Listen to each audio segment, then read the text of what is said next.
afternoon and welcome.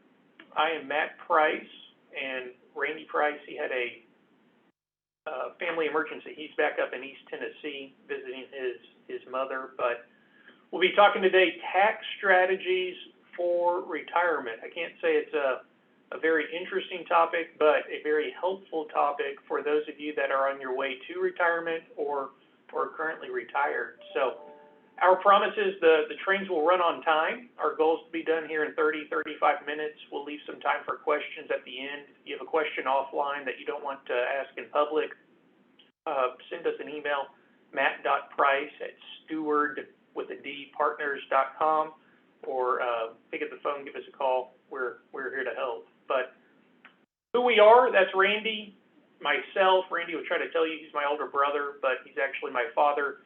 We're family owned and operated, been in business for 40 plus years, and we follow a fiduciary standard. So we think that's really important. We are putting the client's best interest first at all times. We've created a niche in retirement. Over 90% of our clients are retired. The other 10% are typically within a few years of retirement. So we think that's very important. From a standpoint, you have a heart issue, you don't want a surgeon that does gallbladder surgery on Monday, hips on Tuesday, and hearts on Wednesday. You want a doctor that solely focuses on hearts every day of the week. And we think the same holds true with retirement planning opposed to a investment generalist per se. A little bit about our firm. We are Steward Partners. Like I said, we operate as a fiduciary, over $26 billion in assets as of the end of last year. We think it's really important. We're not owned by a bank or a brokerage firm. So we have that autonomy. We have all the bells and whistles, the research, et cetera, that we need to provide value for clients, but we're an employee-owned firm, which we really like. We use Raymond James as our back office, our custodian. They're very fiscally conservative. Happy to report they did not take any TARP bailout money in 2008. You know, 2008 seems like a long time ago. Today actually is the 13-year anniversary of when the market bottomed in March of 2009. So a little piece of history there, but very, very good firm. They're people first, they're clients first, and they're a good vendor of ours, and we've enjoyed working with them. Question you're probably asking, should you listen to this knucklehead on this webinar for the next 35 minutes. We've been very humbled to receive accolades from Barron's, Forbes, Financial Times. If you're not receiving our Retirement Insider weekly email, let us know. We'd be happy to add you. We put out a Wealth Coach podcast along with some other blogs, et cetera, on a regular, reoccurring basis. Randy and I both, we went to the Wharton School of Business to get our SEMA designation. We're both certified financial planners. We think education on our industry is really important and something we take very seriously. So let's look at today's agenda.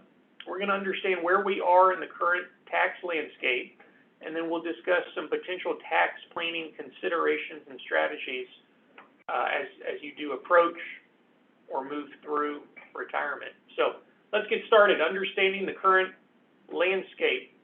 Where are we today? You know, there was a real curveball at the end of last year where we thought there were going to be quite a few changes to the tax law, but it looks like as of today that's not going to happen. So where we sit, lower marginal tax brackets, the scale back of a lot of deductions means that a lot of clients, a lot of investors are choosing to use the standard deduction. The AMT, or the alternative minimum tax, is for the most part not an issue for investors as it was once in the past.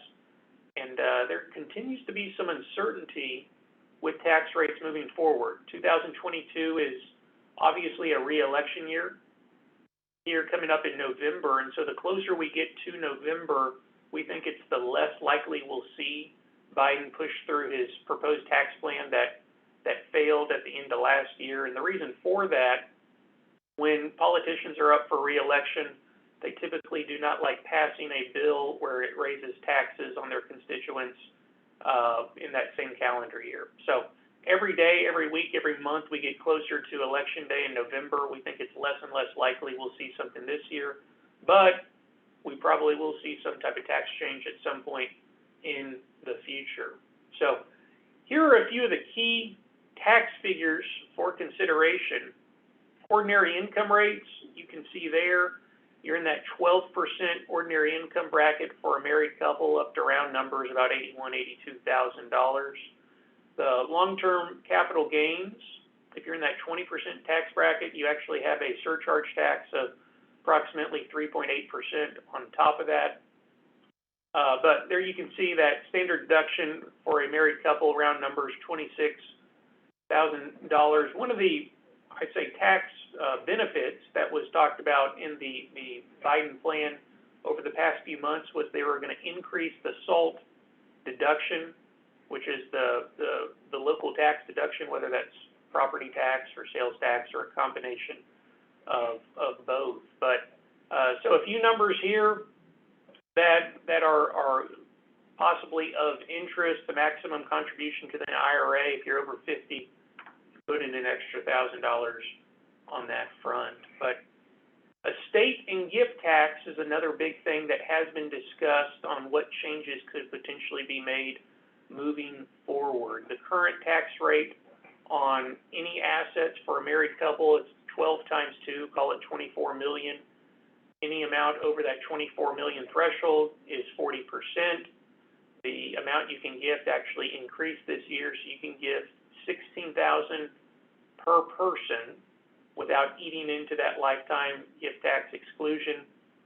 So if you were giving from a joint account, you could do 16 times 2 of 32 to one individual. Or if you're going from joint account to joint account, making 2 gifts going to 2 different people, it would actually be $64,000 that you could make. So those numbers look like they're going to stay put for now. One of the things that has been talked about is increasing this $12 million back to a lower number, closer to $5 million. But the pushback that always gets is, what about the closely held businesses, the small business owners? Typically, the small business owners are really the lifeblood of the employers here in our country. And if and when there is a death and the business is valued over whatever the threshold might be, that family forced into a emergency liquidation. And so that's always the pushback that you'll read about, hear about. But as of right now, sticking with the 12 million is what the law reads. So the Secure Act, this was a recent change as of a few years ago. So let's kind of just have a quick history lesson. 10 years ago, say your mom and dad pass, you inherit an IRA from them. You would be forced to take RMDs, or required minimum distributions, based on your age, every year for the rest of your life. A few years back, the government said, not so fast, my friend. We want to accelerate how quickly we get some of this taxable income paid to us being the federal government in this example. So they said that the stretch IRA could only go for 10 years. And what that means is you inherit an IRA, say on January 1st of this year, 2022, you would have 10 years, and in those 10 years, you wouldn't have to take any distributions out in year 1, and year 2, and year 3. The only stipulation was you had to have all the funds taken out by the end of the 10th year. So that was what everyone understood, not nearly as advantageous, but still a real benefit for an extra 10 years of tax deferral with any inherited IRA from a non-spouse. There's murmurs, there's talks that those rules are going to be tweaked here shortly, and the potential tweak is that you'd have to take something out every year with the remainder in year 10. Nothing's set in stone on that, but they just seem to keep kind of squeezing the turnip on where they can potentially accelerate some taxable income just from a revenue perspective for the federal government. So that was one change. Some other potential changes to retirement accounts. There's been talks of increasing the required minimum distribution age to 75, currently set at 72. Used to be 70 and a half. An additional catch-up contribution at age 60. The qualified charitable distribution, or the QCD, currently the max is $100,000. We'll talk about this in more detail. but they're talking about increasing that by 30% to $130,000, and then an employer match for qualified loan payments is something also being talked about. So whether those happen or not, who knows? We'll see. But those are kind of the hot topics that are being talked about in D.C. Risk of higher income tax. There's an expiration with the tax provisions that end in 2025. So there is a possibility. We call that a sunset law. Fiscal pressures facing the federal government. We've got a slide here in a minute talking about how the government is pretty much at a historically high debt burden. Not saying anything that any of you probably don't already know. And then does the Build Back Better Act resurrect? We think the answer is no, but we shall see. Here's a little bit of a busy slide, though, looking at the fiscal pressures driving the need for more revenue for the government. What I want to do is draw your attention here to this bottom right-hand chart, the federal net debt, compared to that as a percentage of the GDP, just the overall economic output of our country. And you can see here, this peak was in the 40s. We all know what was happening in the 40s, World War II. And then starting in right around 2008, the financial crisis, you've just seen a real acceleration. And obviously COVID 2020, the federal government threw everything in the kitchen sink against the wall, hoping to keep the economy afloat. One of the main reasons that we're seeing a lot of inflation in the economy is that increase in money supply. So, but you can see here we're back at World War II levels, something that the federal government has talked about, and also the Federal Reserve is increasing some of the short-term interest rates with the hope of getting inflation under control, but they need to start slowly letting these bonds that they've purchased over the past 2-ish years roll off the balance sheet to reduce this net debt would be the lowest hanging fruit for them to consider. So what would a potential income tax change look like? Like we said, probably not likely this calendar year, but these are the topics that have been talked about over the past few months. And for I'd say the lower middle bracket, so the 10, 12, even the 22% bracket, those rates have really not ever been talked about being changed. What is possibly going to be changed would be the top income bracket, which would be individuals earning over $450,000. They also want to increase the capital gains tax rate based on the income threshold for each individual or family. And then like we mentioned earlier, they want to move that round numbers $12 million per person back down to that $5 million per person for the lifetime gift tax exemption, which was where it was back before 2018. So depending on the situation, could be little change or there could be a lot of change. And that's a big part of what we can help do is determine if anything and what specifically would affect your family. The second slide here on the potential income tax changes, they are trying to essentially disallow IRA contributions for anyone making over that $450,000 for a married couple.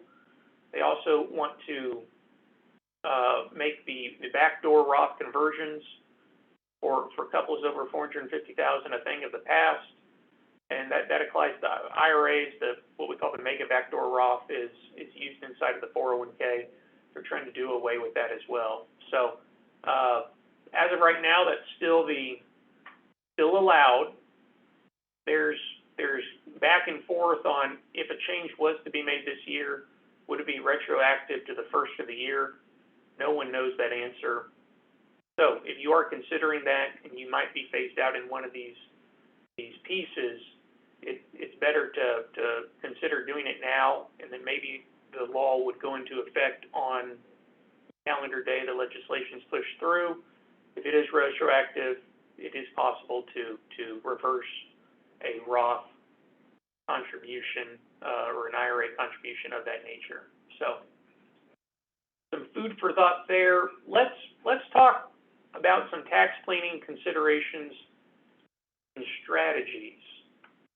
Actionable income tax planning strategies talk about how to maximize the deductions, take advantage of some of the lower brackets, and then potential estate planning under the new proposed law.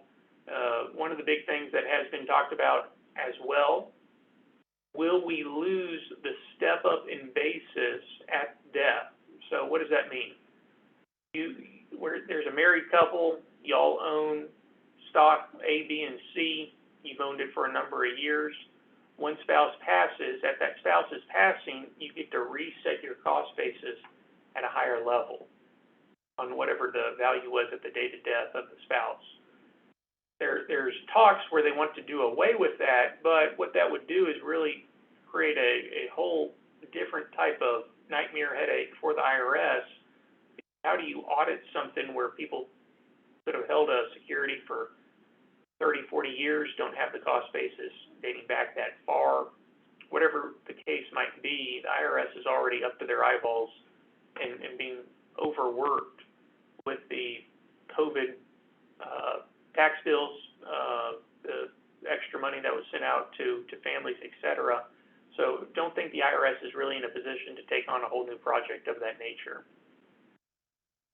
But here's another consideration, lumping your charitable gifts. And so let's say you typically give, pick a number, $10,000 per year to any 501c3 organization, whether that's your church, your charity of choice.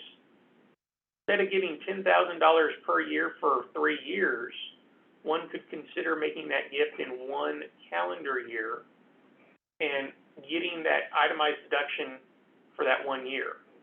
Then the other 2 years, what you're doing is you're just utilizing the standard deduction. So lumping some gifts together can make a whole lot of sense and increase the potential tax savings on your tax bill. QCD, qualified charitable distribution. This is when you're donating IRA assets directly to a charity. And you have to be 70 and a half to do this. Currently, the limit is $100,000 per IRA owner. And this is probably the best game in town for a retiree who doesn't necessarily need all of their distributions, but at the age of 72 are being forced to take it out. You can give money directly to a church, to a 501c3 charity, and it's going to offset up to $100,000, a portion or all of that required minimum distribution. So it's a great way to give. The church, the charity, they don't care. It's money they've received. It's no better, no worse for them than just giving cash from your checking account.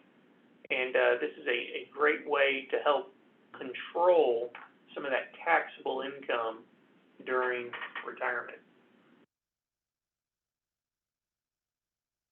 Another idea for consideration, in lower tax brackets, considering a Roth conversion. So these numbers are a little bit dated, but they're still very similar. What we want to do, we talk about it as picking the low-hanging fruit. So let's use an example. Let's say there's a couple that retires at 63, 64. They haven't turned on Social Security. They have a bunch of after-tax assets to fund their lifestyle, but their income has moved significantly lower just because they have no earned income in this calendar year.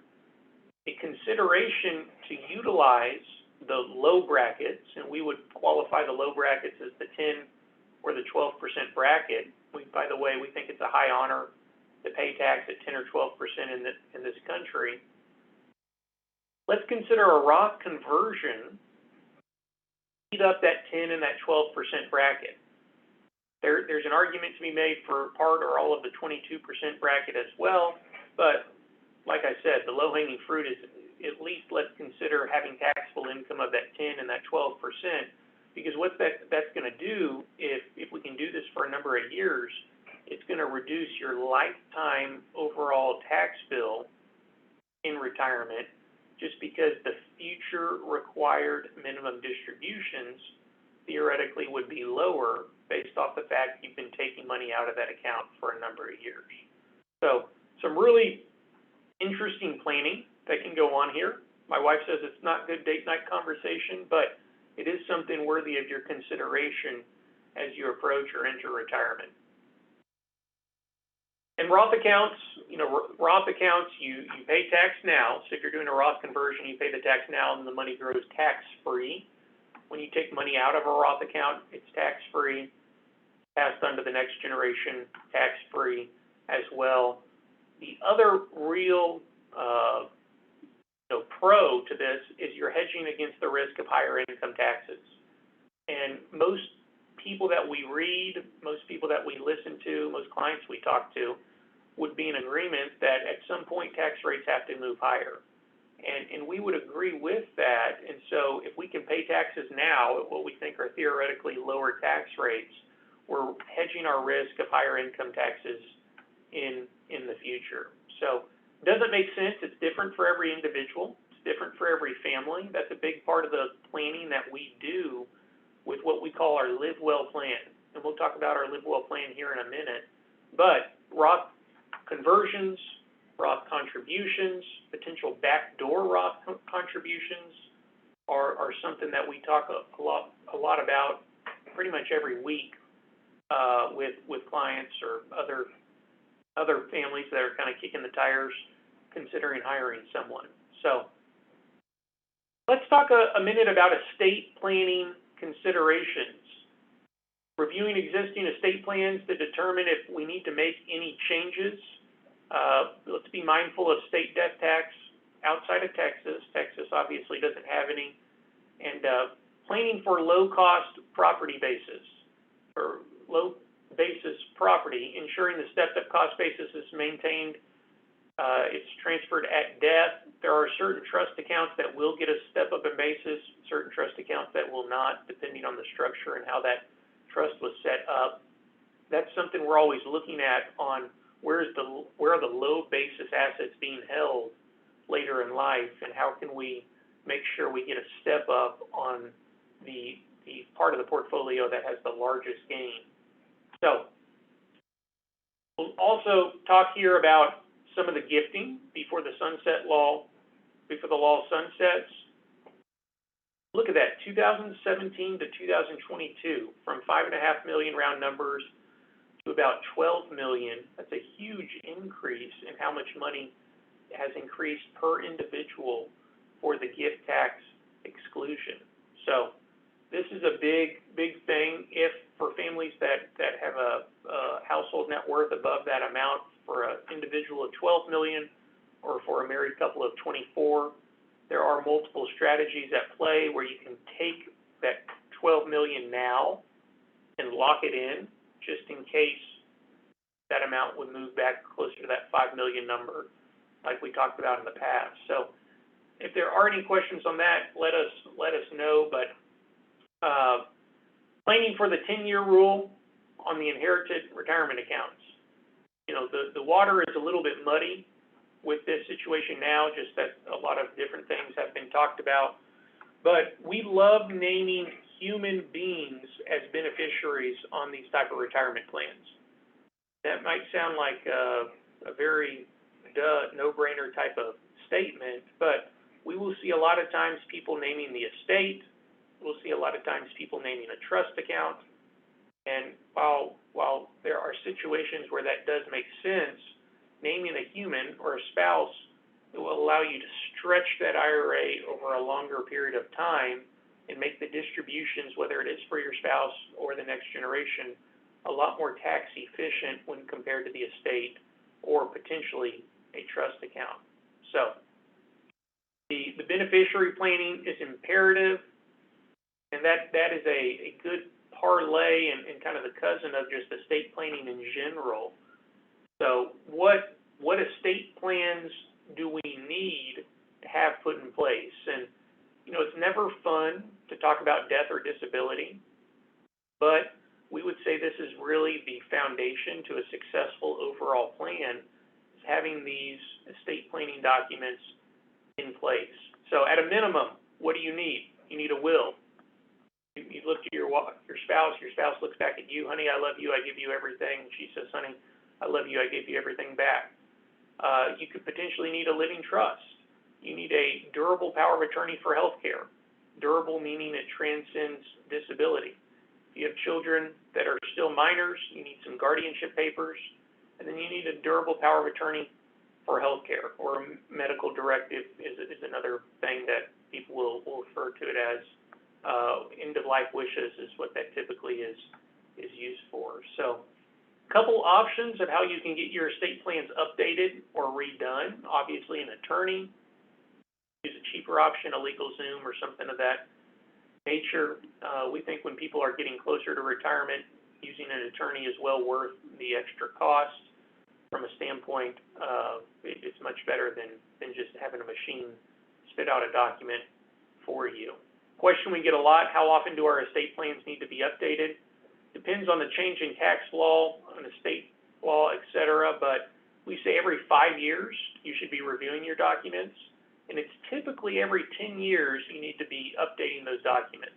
So, the old adage, never hire a doctor that is older than you, because in retirement you don't have to change doctors. The same should hold true with estate planning attorneys. You want an estate planning attorney that's younger than you, and just as a little tag in there, we think the same also holds true for a financial advisor. You want a team of advisors where they do have a good succession plan, where there is someone younger than you, so your advisor is not retiring during your retirement. So let's talk a little bit about what is our Live Well plan. We call it our Live Well plan because we're a little bit cheesy, a little bit corny, but we really want our clients to live well. And retirement is not an event, it's an ongoing process. That's a real misunderstood concept based off of conversations that we have on a regular and consistent basis. People think, well, I'll do my retirement planning, I'll retire, and then I'll sail off into the sunset.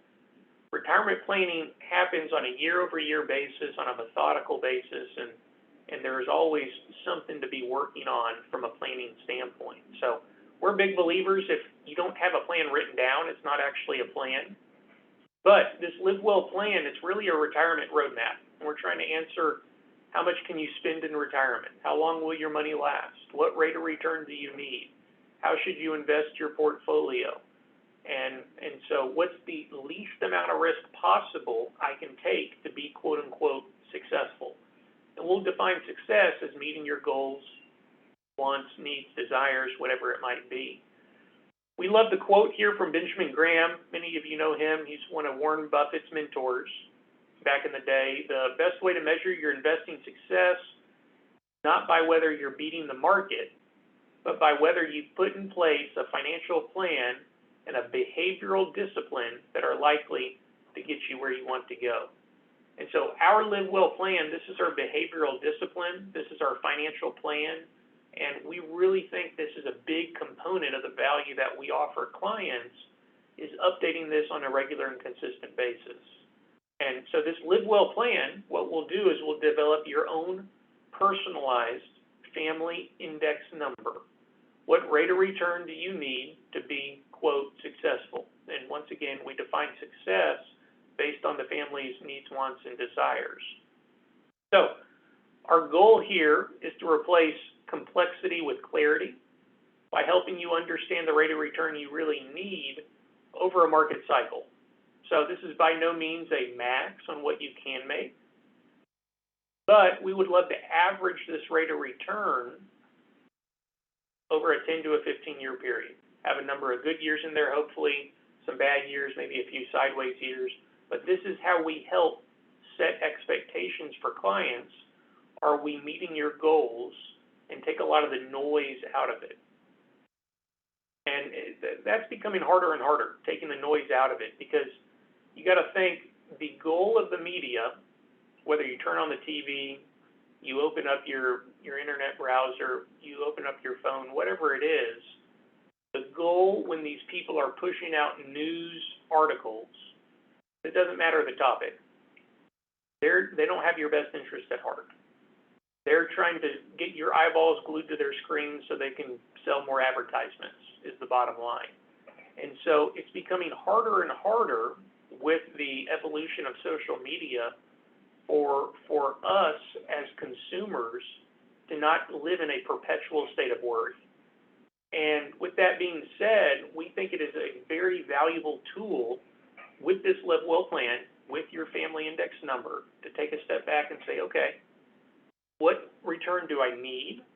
Am I meeting that return, or am I ahead, or am I behind target? What changes do we need to make? So very valuable, especially during times when we have turbulent markets like we've seen, obviously, the first couple of months of this year. So we're happy to create a Live Well plan for you on a complimentary basis. Like we said, our goal with this, comfort, confidence, and clarity about your financial future is the primary goal. And we, like I said, on a complimentary basis. So a lot of you possibly are kicking the tires, looking to interview a number of wealth management teams or individual advisors. Here would be a few things that we think is some good, unbiased, third-party feedback as you're doing that. The most important question to answer, does the advisor, does the team serve as a fiduciary? And do they have a transparent cost structure that you can understand? We think experience really matters in this business. We would recommend working with a certified financial planner. Having that certified investment management analyst designation is also a big plus. Are you working with a team, or are you working with an individual? We think there's a lot of positive energy behind it working with a team opposed to the individual, having more people support you. And another real interesting thing to consider is the advisor. Are they a generalist? Are they trying to do a little bit of everything, or are they a specialist? And like we said earlier, 90% of our clients are retired. This is really all we do, is retirement planning.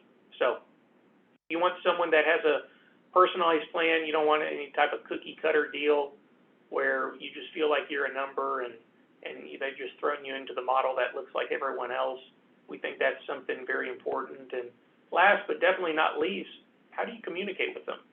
Do you understand what they're saying? Or are they trying to use some big buzzwords to make themselves feel smarter than they might actually be?